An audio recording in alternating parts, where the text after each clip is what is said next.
Hi, everyone. My name is Michelle Gellis, and I am an acupuncture physician. I would like to thank the American Acupuncture Council for this opportunity to talk to you today.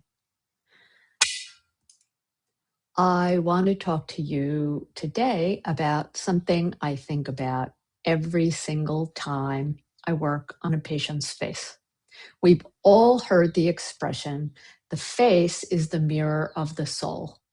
But what if the relationship goes much deeper than that? What if the face isn't just reflecting our inner world, but actually shaping it?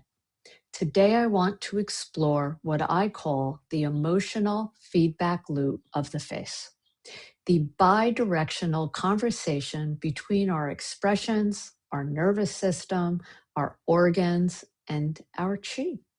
I want to show you why this matters profoundly, both as acupuncturists and as people living in a world that is increasingly interfering with that loop.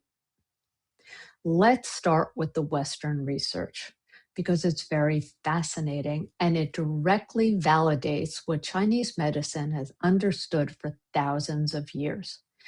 In psychology, there is something called the facial feedback hypothesis.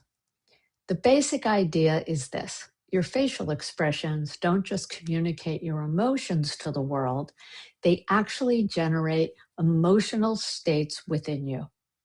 The face sends signals back to the brain. It is not a one-way street.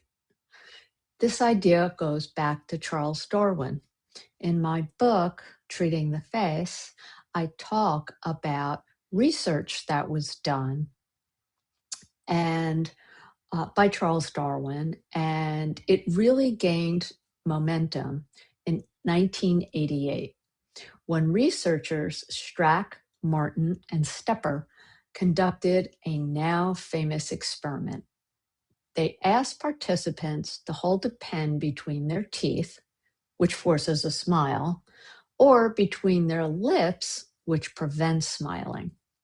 Those holding the pen in their teeth rated cartoons as significantly funnier.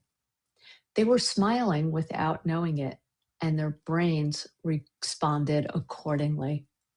A large international study published in Nature Human Behavior, nearly 4,000 participants, 19 countries, found that when people deliberately mimic a smile, it amplifies and even initiates feelings of happiness. Think about what this means clinically. The muscles of the face are not just motors for expression. They are afferent transmitters, sending information back to the brain, back to the nervous system, back to the organs. When we activate the corrugator muscles, the muscles that are between the eyebrows, we don't just look concerned, we begin to feel concerned. Now, here's where it gets really interesting for our purposes as practitioners. Botulism toxin, known by the brand name Botox, Dysport, Xeomin, works by paralyzing the muscles of facial expression. Researchers have used this as a natural experiment to study what happens when you interrupt that feedback loop, and the results are striking. When people see a happy or angry face, they unconsciously mimic that expression. But Botox prevents that muscle reaction, and it scrambles the brain's ability to interpret other people's emotions. In one study, people who were using Restylane, which is a filler, not a muscle paralyzer, read emotions with 77% accuracy. Botox users, only 70%.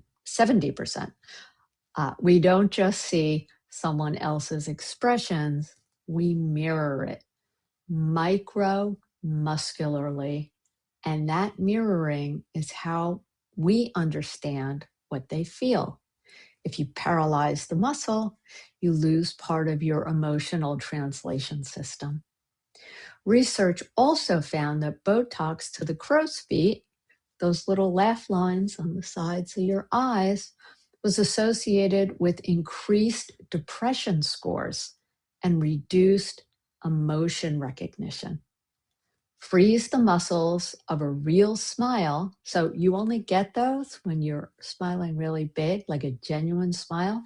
And when you freeze them, you reduce the feedback that tells your brain you are experiencing joy. There's a paradox here, though.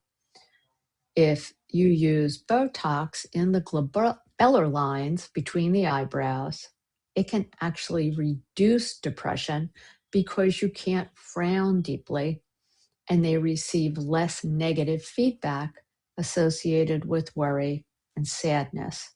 So, in some cases, Botox reduces depression, but it also reduces the full range of emotional experience. It creates what I like to call emotional flattening. If you lose the lows, you also are going to lose some of the highs, and you lose your ability to fully read the people around you.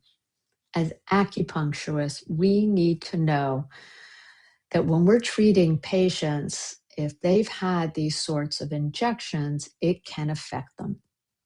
Their facial feedback system has been altered, and we can discuss that with them gently and professionally and from a deep place of knowledge. Now, I want to bring this to something even more fundamental.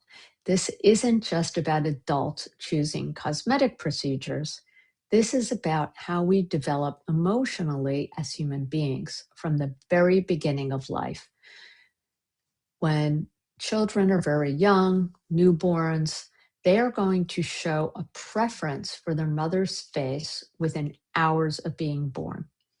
Newborns only hours old have been found to copy facial expressions, making an O with their lips or sticking out their tongues. This is remarkable because they've never seen their own face. They are not learning through language, they are learning through instruction. They are learning through mirroring through the face. Research published in scientific reports found how much a mother